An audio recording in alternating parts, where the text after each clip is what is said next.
제가 오늘 본문을 가지고 저저번 주에 같이 보았지만 다시 가져온 게 이 본문에 오늘 우리가 봤던 본문에 이 바락, 축복이란 말이 5번이나 반복됩니다. 이렇게 반복되는 구절이 있는데 흔치 않습니다. 사랑하는 성도 여러분, 우리는 이 아브라함이라는 한 인물이 12장에 집중적으로 이제 그 아브라함과 그 가족이 이제 초점이 모든 무대에 그 햇볕이 불빛이 그 초점이 딱 아브라함에게 붙입니다. 이제 다른 사람은 안 보입니다. 그 동안에는 모든 민족들이 비쳤습니다. 셈의 야벳의 수많은 노아의 자녀들과 수많은 군중들에게 빛이 붙였습니다. 그러나 점점 우리가 힌트를 얻었죠. 마지막 하나님의 구원의 역사의 한 반열이 셈의 가족에서 나오고 거기에 아브라함의 가족이 집중적으로 조명되는 것을 보고 이미 11장까지 우리가 보았습니다. 이제 12장이 와서 드디어 한 가정을, 한 사람을 부르고 그 가족을 불러서 오늘 12장 1절에 보면은 여호와께서 아브라함에게 이르시되 너는 너의 고향과, 첫 번째 명령이라고 했죠. 고향, 즉 그의 도시를 떠나야 됩니다. 너의 친척과 온 그 문중을 떠나야 됩니다. 너의 아버지 집, 조상의 집을 떠나야 됩니다. 그의 모든 정체성, 그가 가진 지금까지 모든 신앙, 그 도시에 주신, 그 문중에 주신, 조상에 주신 모든 신들, 특별히 그 달신들을 다 버리고 지금까지 알지 못했던, 보이지 않는 하나님, 지금까지 그들의 하나님을 형상을 만들어서 눈에 보면서 섬겼습니다. 이 여호와 하나님은 보이지가 않습니다. 음성만 들리기 시작합니다. 가슴에 명령만 합니다. 그러나 그 하나님을 믿음으로 믿고, 오늘 이 하나님의 명령은 1절에 굉장히 단문형으로 사실 원어는 강조되어 있습니다. 따라해 볼까요? 일어나 가라. 딱 그렇게 되어 있습니다. 너는 일어나 가라. 더 이상 전혀 다른 말이 없습니다. 너는 일어나 가라. 무엇을 다 놔두고 고향을, 친척을, 아비집을. 너는 이 생명의 길을 가기 위해서는 세상의 어떤 것도 네 길을 방해해서는 안 된다. 하나님의 명령 앞에는 이렇게 떠나야 되는, 그 땅이 그 당시는 몰랐지만은 나중에 보니까 그곳이 가나안 땅. 이 우르 지역은 여러분 세계 4대 문명지의 핵심, 4대 문명 중에 가장 발전되고 먼저 세워졌던 문명이 이 메소포타미아 문명입니다. 여러분 이 우르가 얼마나 화려하고 발전됐는지 지금도 봐도 이 4000년에 상상하기 힘듭니다. 이것을 떠나 그가 가야 될 곳, 나중에 가보니까 가나안 지역입니다. 이건 비교할 수 없는 저 변방, 사실은 땅끝으로 간 것입니다. 가나안 지역을 조금만 지나면 지중해, 더 이상 갈 데가 없는 것이죠. 우리 다시 한번 아브라함이 살던 시대, 지금도 약 한 4000년 시대의 내용을 좀 보겠습니다. 여러분 벌써 이 우르 지역에, 여러분 우리가 이집트의 피라밋만 생각하지만은 이렇게 엄청난 지구란, 이 높이가 60에서 거의 90m까지 올라갑니다. 4000년 전에 이런 여러분 토목공사, 이 흙공사, 여기 우리 교회에도 건축을 하시는 전문업을 하시는 분들이 계시지만은 이게 결코 쉬운 일이 아니라는 것을 누구나 알 것입니다. 그 폭이 거의 60m 가까이 됩니다. 높이가 60, 90m. 이 높이를 정확하게 저렇게 올릴 수 있다는 것은 상당한 과학적인, 수학적인 측정이 없이는 안 됩니다. 다 무너져 버립니다. 그래서 여러분 피라밋 같은 것을 세계 7대 불가사의라고 얘기합니다. 그러나 피라밋에 비교해도 전혀 떨어지지 않는 이러한 바벨탑, 지구рат을 만들었던 곳이 바로 아브라함이 살던 우르, 바로 우르 지역에서 약 한 80개 정도가 발견되고 그 중에 하나가 저 건물입니다. 그리고 이 왕이 살던 그 무덤 근처에서 4000년에 이 하나의 물건들이 발견됐는데, 여러분 봐보세요. 제일 위에 그 모습들, 제일 위에는 상류층입니다. 중간, 그 다음에 밑에 일하는 사람들. 정확하게 그 다음에 우리와 별반 다름없는 사회 계층을 이루고 활발한 농업과 무역을 했던 것들을 봅니다. 많은 사람들이 어떤 물건이 오고 가는 모습이 봅니다. 아브라함도 저런 식으로 움직였을 겁니다. 이 사진을 가져온 것은 아브라함 당시에 어떻게 여행을 떠났고 생활을 했는가 여실히 볼 수 있는, 이건 어떻게 거짓말이 할 수 없는 고고학적인 물건입니다. 그리고 그 왕이 살던, 특별히 여왕이 살던 무덤에서 이러한 여왕이 썼던, 평상시에 썼던 금은부치가 발견됐습니다. 여러분, 이게 1000년 전도 아닙니다. 거의 한 4000년경입니다. 이 섬세함이 이루 말할 수가 없습니다. 이미 제가 성경 공부 시간에 한번 보여줬습니다. 저 잎사귀 같은 게 전부 다 뭘까요? 금입니다. 금. 여러분, 금 세공 기술이 결코 간단한, 이렇게 모양을 낸다는 게 4000년 전에 절대로 쉽지 않습니다. 여러분, 지금도 우리 권사님들, 여성분들 이거 걸어주면 싫다 할 사람 혹시 계신가요? 이게 4000년 전에 이러한 기술을, 저도 이걸 학교에서 공부하면서 처음에는 믿을 수가 없었습니다. 야, 이건 좀 심하다. 4000년 전이면 거의 이런 표현 좀 안 좋아하시는 분들 계시면 호랑이 담배 피던 우리 시절인데 어떻게 저런 기술이 있었을까? 여러분, 4대 문명 중에 가장 앞선 이 메소포타미아 문명이 얼마나 앞서 있는가를 단적으로 보여주는 것입니다. 그 왕비가 찾던 그 목걸이입니다, 여러분. 저게 하나하나가 그냥 만든 게 아닙니다. 얼마나 세심한 공과 기술이 있었던 것입니다. 심지어는 여러분, 이런 금으로 만든 이것에서 이런 게 주로 술잔 같은 거로 사용된 겁니다. 여러분 저기 황소 몸에 약간 그 색깔이 검은 색깔이 되어 있죠. 여기 사진에 좀 정확히 안 나오는데 저 색깔, 저 돌은 이 바벨론 지역에서 안 나는 겁니다. 저게 지금의 아프가니스탄에서만 나는 돌입니다, 여러분. 거의 한 3000km, 5000km 이상을 가가지고 수출하고 수입으로 가져온 겁니다, 저거를. 저 돌은 평상시 잘 모르는데 물을 뿌리면은 지금 우리 선교팀 입었던 그 옷처럼 그 색깔이 그렇게 파랗게 변합니다, 이렇게. 굉장히 옛날에는 귀한 그 왕족들이 사용했던 보석 중에 하나이면 돌입니다, 여러분. 예, 이렇게 크게 보이는데요, 금과 이런 게. 자, 여기까지입니다. 여기 마지막. 여러분, 이것도 저번에 제가 한번 보였던 건데 4000년은 굉장히 사람들이 무식하게 그냥 코 올리기로 그냥 사는 것 같은데 저게 뭘까요, 여러분? 아이들 장난감입니다, 여러분. 4000년이 지금 못지않게 저렇게 문화생활을 누린 겁니다, 여러분. 심지어는 그 밑에 집의 구조를 조사해 보니까 하수구 시설이 완벽해요, 거의. 그대로 나가게 수세 시설이 다 돼 있어요. 몇 천 년 전에요? 4000년경에, 여러분. 우리의 상상을 초월합니다, 여러분. 이런 곳에 누가 살았다고요? 아브라함이 살았다고요, 여러분. 최고의 문명 속에 지금 부르심을 받은 거예요. 가보니까 어디로 가라고요? 변방에. 아무도 환영하지 않는. 어떻게 보면 라오스 같은, 좀 죄송합니다, 표현이. 라오스는 그래도 좀 잘 사는 곳이죠. 정말로 어려운 곳으로 가서 살아야 되는. 자, 여기까지인 것 같습니다. 예. 사랑하는 성도 여러분, 아브라함이 이 모든 걸 놓고 가야 됩니다. 자기의 부동산을 어떻게 들고 갑니까, 여러분? 땅 같은 걸 어떻게 들고 갑니까? 다 놓고 도시를 떠나야 됩니다. 그 안락하고 평안한, 그 당시에는 유프라테스 강이 흐르면서 곡식이고 뭐고 그 조사를 보면요, 정말로 그 씨를 뿌리면은 거의 100배의 수확을 거뒀다는 기록들이 남아 있습니다. 얼마나 풍부하게 살았는지. 그런 풍부한 잉여 재산으로 그들의 문명을 발전시킨 겁니다. 친척 아버지 집을 떠나서 내가 내게 보여줄 땅으로 가라. 그 땅이 우리 시로 보면 땅끝이었습니다. 땅끝에 가서 복음을 전하는데, 자, 이 부르심에 일어나 가라, 레카 이렇게 나와 있습니다. 일어나 가라, 주저하지 말고 가라. 그런 그 부르심에 바로 받고 갑니다. 그러면서 하나님이 이렇게 그에게 놀라운 말씀을 줍니다. 우리 2절과 3절을 다시 한번 여러분도 한번 그 단어를 찾아보시죠. 이 복이란 단어가, 물론 축복이란 단어가 같이 어원이 똑같으니까요, 몇 번 반복되는지 한번 보시기 바랍니다. 2절부터 같이 읽습니다. 내가 너로 큰 민족을 이루고 내게 복을 주어 내 이름을 장대하게 하리니 너는 복이 될지라.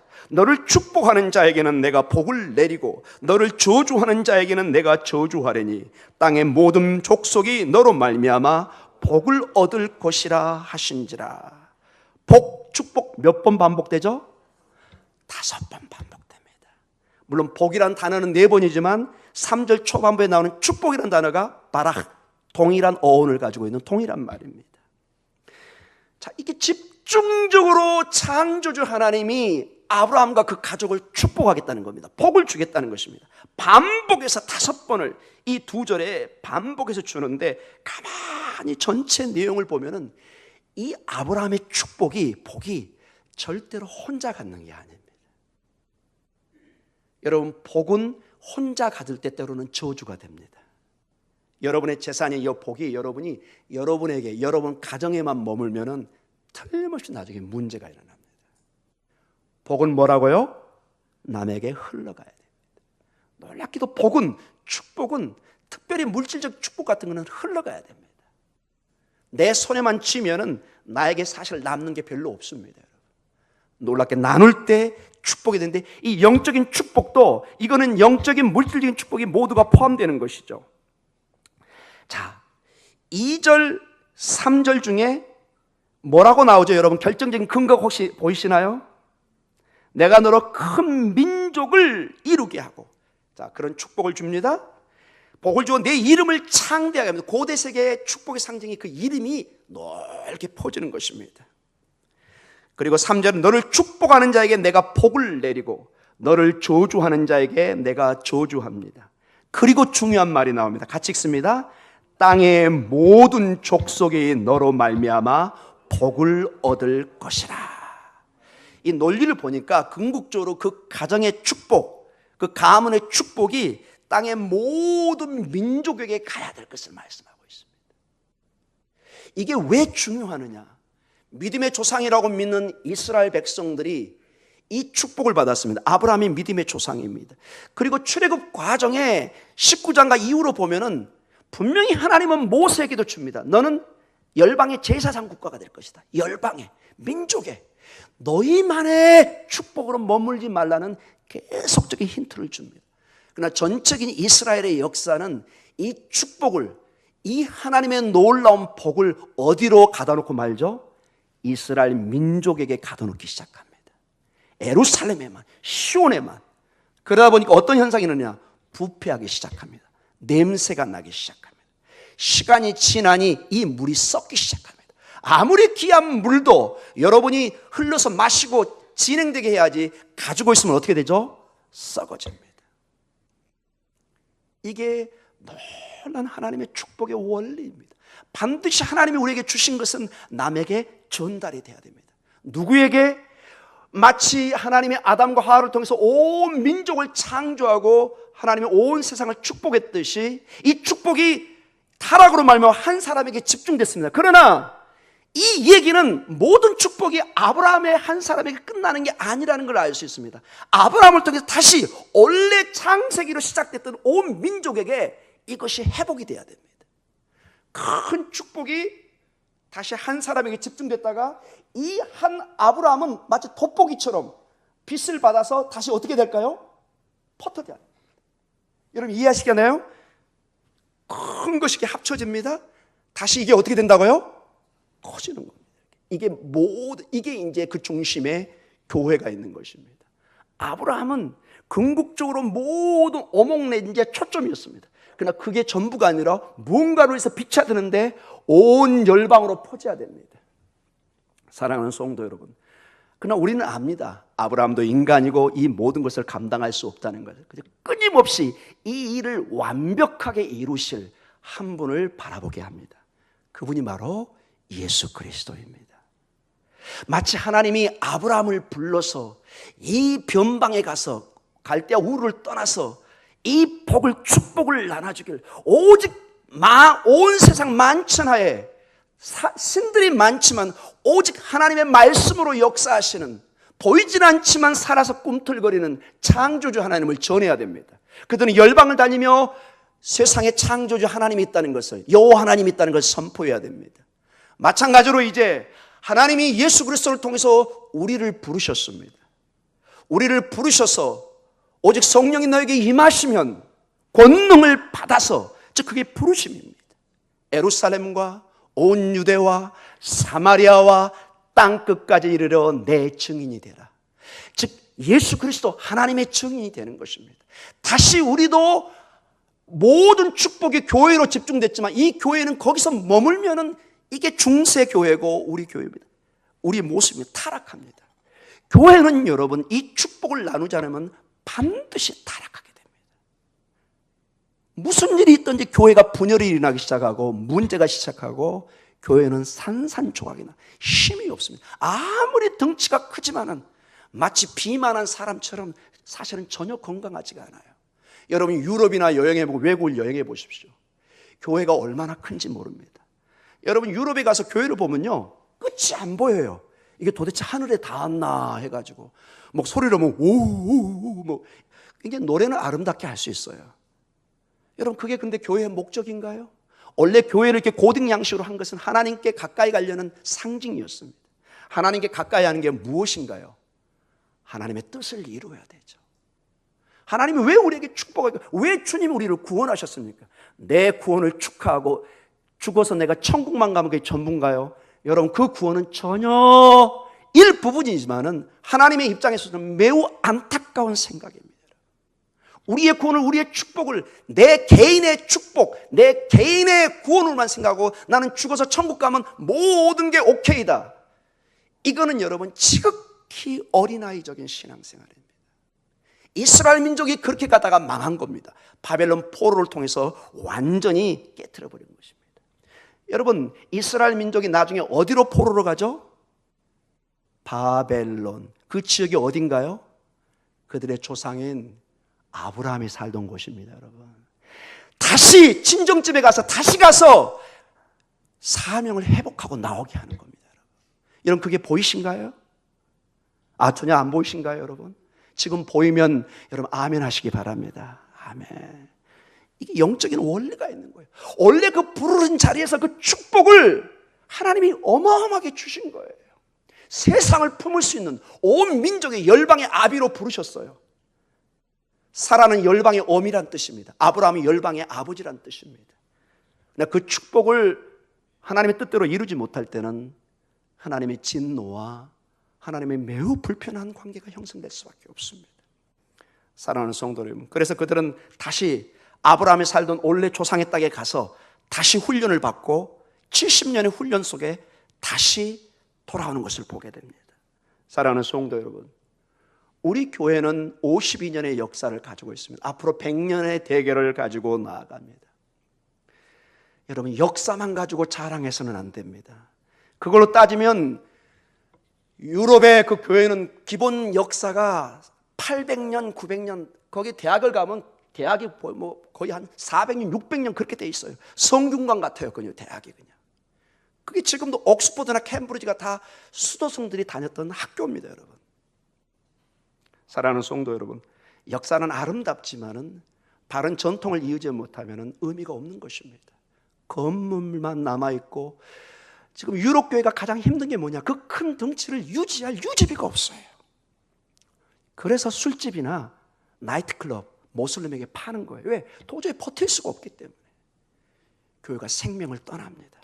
여러분 예수 그리스도를 놓쳐버리고 이 복음의 능력, 이 사명을 놓치면 영혼들이 결국 잊지 못합니다. 아무리 인간적으로 끌어당겨도 우리는 영적인 존재이기 때문에 생명을 만나지 못하면 떠나게 되어 있습니다. 만족을 못 느낍니다. 여러분이 아무리 지금 깔깔대고 웃고 막 스트레스 해소하고 별짓을 죄송합니다. 표현이 너무 심합니다. 죄송합니다.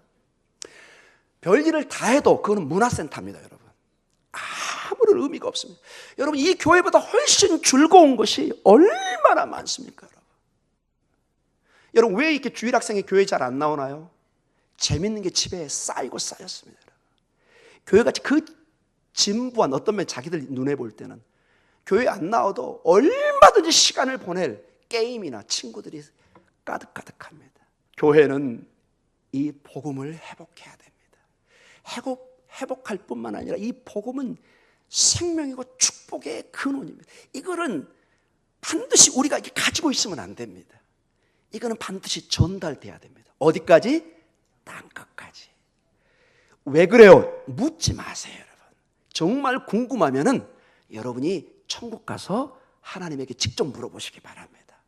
하나님이 다 그냥 알아서 하시면 되지 왜 그렇게 저희 좀 이제 좀 나이도 들고 좀 편하게 집에서 좀 발 뻗고 좀 여가를 즐기고 살고 싶은데 하나님 왜 그러세요? 주님이 얘기할 겁니다.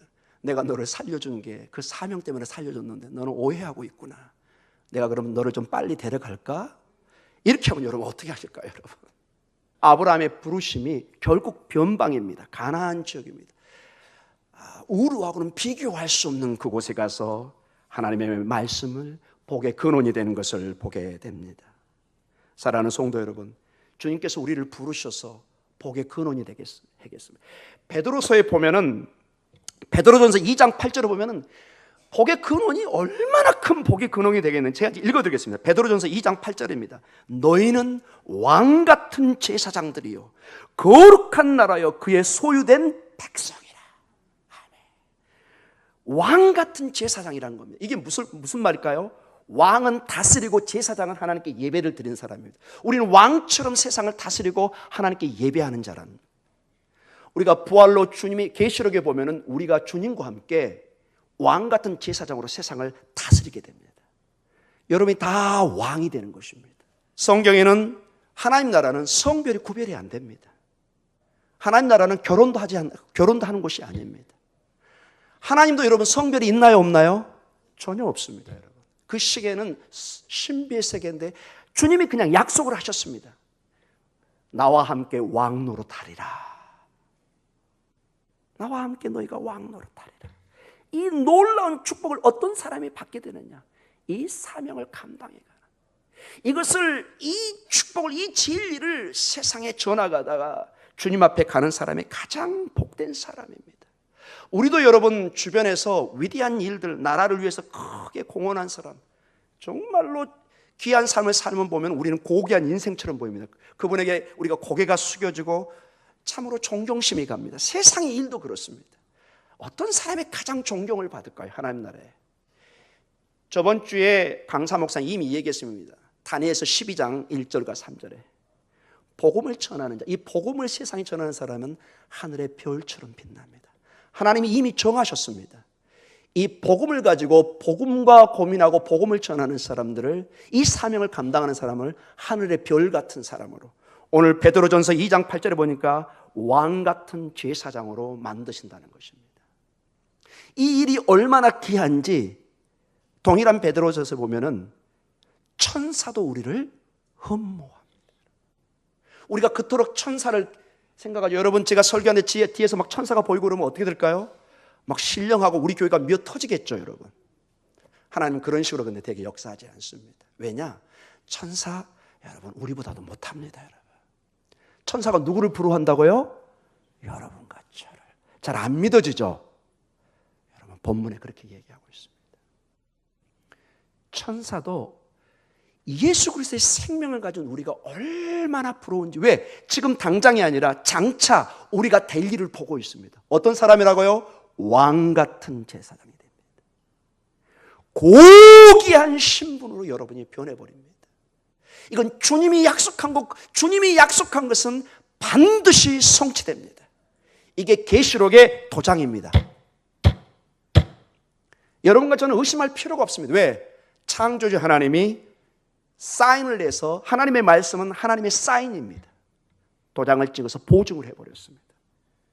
이제 결론적으로 말씀을 마쳐갑니다. 우리 마태복음 28장 18절에 20절, 주님이 제자들에게 마지막 간구와 부탁, 이 말씀 위에 사도행전 1장 8절을 계속 주시죠. 그러나 이 말씀이 우선적으로 주어진 것을 보게 됩니다. 우리 마태복음 28장 18절에서 20절 같이 오늘 읽고 제 설교의 말씀을 마치도록 하겠습니다. 같이 읽습니다. 예수께서 나와 말씀하여 이르시되 하늘과 땅의 모든 권세를 내게 주셨으니 그러므로 너희는 가서 모든 민족을 제자로 삼아 아버지와 아들과 성령의 이름으로 세례를 베풀고 내가 너희에게 분부한 모든 것을 가르쳐 지키게 하라. 볼지어다 내가 세상 끝날까지 너희와 항상 함께 있으리라 하시니라. 아멘. 19절에 너희는 가서 누구에게요? 모든 민족에게. 어떤 예상이 없습니다. 모든이란 말은 판타, 모든 걸 진짜 포함합니다. 모든 민족에게 가서 이 제자 삼가의 핵심이 뭐죠? 예수님을 전하는 것입니다. 나의 제자를 만드는 것이 아니라 예수의 생명을 전하는 것입니다. 그 결과는 여러분이 책임 안 져도 됩니다. 여러분은 복음을 때를 얻든지 못 얻든지 전할 뿐입니다. 하나님이 책임져 줄 줄 믿습니다. 그 씨를 뿌리고 하나님은 자라게 하십니다. 열매 맺게 하십니다. 그건 하나님의 책임입니다. 그러나 우리가 씨를 뿌리고 복음을 전할 책임을 주셨습니다. 이거는 어떤 방법으로도 하나님 앞에 여러분이 익스큐즈 할 수 없습니다. 하나님, 제가 바빠서요, 제가 아파서요, 제가 뭐해서요. 아주 진부한 구구한 변명일 뿐입니다. 여러분이 마음만 먹으면 하나님은 반드시 여러분이 이 사명을 감당할 기회와 여건을 주실 줄 믿습니다. 거듭 강조합니다. 이 일을 감당할 때 여러분의 가정의 문제가 풀립니다. 이 교회에 부흥이 일어날 것입니다. 하나님이 일을 하지 않는데 교회가 하나님의 축복을 바라는 것은 어불성설입니다. 여러분, 비만으로 갑니다. 여러분, 운동하지 않는 사람이 먹기만 하면 어떻게 될까요? 그럼 보나마나 10년 후에 병원에 입원하셔야 됩니다. 안 됩니다. 여러분. 먹는 건 결국 왜 먹죠? 일하기 위해서. 아멘. 교회는 일하기 위해서 하나님이 축복하는 것입니다. 일을 해야 됩니다. 살아서 꿈틀거려야 됩니다. 목사님, 저는 힘들어서 잘 못할 수 있습니다. 아닙니다, 여러분. 우리 어르신들 기도의 용사가 되십시오. 하나님의 위대한 일들에는 교회 어른들의 지대한 기도가 있었습니다. 좋은 전통과 좋은 영적인 문제는 교회가 심각하게 고민해야 됩니다. 교회가 부흥할 때 교회가 어떤 행동과 일들을 했는가를 가만히 유치해 보셔야 됩니다. 부흥할 때는 부흥한 이유가 있습니다. 교회가 쇠락할 때는 거기에 대한 이유가 있습니다. 우리 교회는 단점은 과감하게 하나님 앞에 회개하고 정리하고, 교회가 했던 좋은 일들은 과감하게 다시 살리는 그런 역사가 있기를 간절히 원합니다. 과거에 여러 가지 잘못도 있을 수 있습니다. 그러나 그 잘못이 지금 앞으로 가야 될 하나님의 일을 막을 수는 없습니다. 그거는 변명입니다. 여러분. 하나님이 명령한 것은 무슨 이유를 들어서라도 해야 되는 것입니다. 목사님, 과거에 이랬는데 여러분, 어떻게 언제까지는 우리가 과거에 삽니까? 과거는 우리가 돌아갈 수 없습니다. 과거를 가지고 물고 늘어지는 사람은 가장 어리석은 사람 중에 한 사람입니다. 전혀 우리가 손댈 수 없는 이제 이미 영역이 떠난 것입니다. 지금 가지고 고민하시기 바랍니다. 지금입니다. 지금 우리가 어떻게 반성하고 어떻게 갈 것인가, 앞으로 어떻게 우리가 나아갈 것인가, 이게 역사의 중요성입니다. 왜 우리가 역사를 배우나요? 다시 역사의 잘못을 돌이키려고 그 길을 다시 반복하려고 가는 건가요? 아닙니다, 여러분. 그러한 처절한 아픈 과거를 반성하고 다시는 역사의 그 미련한 짓을 반복하지 않기 위해서 제가 하나만 얘기하고 마치겠습니다. 이스라엘 가면 여러분, 마사다라는 큰 요새가 있습니다. 마사다 요새라는 곳입니다. 거기에 약 한 900명의 정도의 유대인들이 마지막 항거에서 로마군에 저항하다가 도저히 안 되니까 전부 다 자살하고 죽었던, 처참하게 죽었던 장소입니다. 유대 역사의 가장 모욕과 치욕을 느꼈던 그 역사의 현장입니다. 여러분, 그 장소가 지금 어떻게 변한 줄 아세요? 모든 이스라엘의 학생들과 군인들은 첫 훈련을 받을 때 반드시 그리 가야 됩니다. 그리고 거기서 훈련을 받고 마지막 맹세를 합니다. 한번 우리 따라해 볼까요? 노모아 마사다. 노모아 마사다. 다시는 마사다의 치욕적인 역사를 반복하지 않겠다는 뜻입니다. 다시는 우리가 힘이 약해서 외세에 이렇게 비참한 역사를 반복하지 않겠다. 그래서 여러분, 유대인들이 좀 욕도 먹지만 그게 과감하게 아랍의 대결에서 좀 잔인할 정도로 대항하는 게 그런 치욕의 역사 때문에 그렇습니다. 우린 여기서 물러서면 죽는다. 사랑하는 성도, 이걸 영적으로 한번 생각해 보십시오. 다시 우리는 역사에 우리 교회의 잘못들을 반복하는 것이 아니라 하나님이 주신 분명한 여기에 사명이 있고 가야 될 길이 있습니다. 이거는 누가 뭐래도 무조건 가야 될 줄 믿습니다. 이 일을 할 때 하나님이 사람들을 보내주시고 하나님이 축복하시고 여러분의 가정이 변화되기 시작합니다. 여러분의 자녀들이 축복받기 시작합니다. 교회가 일어서면 여러분의 영적인 문제가 풀리기 시작합니다. 이건 영적인 원리입니다. 하나님의 우리는 축복을 원합니다. 만복의 근원인 대신 하나님 우리를 복 주시기를 원합니다. 사랑하는 성도 여러분, 그런 우리 어떻게 될까요? 하나님이 원하신 기뻐하신 일들을 우리가 기꺼이 감당할 때, 기꺼이 예배하고 찬양하고 하나님의 사명에 감당할 때 하나님이 성령의 능력을 부어줄 줄 믿습니다. 성령의 능력을 줍니다. 여러분, 성령 충만하면 모든 게 끝나는 것입니다. 어떠한 과학 문문 세상은 다 필요 없습니다. 여러분, 성령이 임하시니 교회가 다 뒤집어져 버렸습니다. 세상에 가장 무서운 사람이 돼가지고 로마의 제국, 세계 가장 막강한 세력이 313년 밀라노 칙령에서 기독교로 바뀌어버렸습니다. 이들이 한 번도 전쟁을 일으키지 않았습니다. 죽어가고 순교당하고. 그러나 성령이 임하시니 죽음이 두려워하지 않고 하나님 앞에 기도하고 나아갈 때 세상이 감당할 수 없는 히브리서 저자의 말씀처럼 된 줄 믿습니다.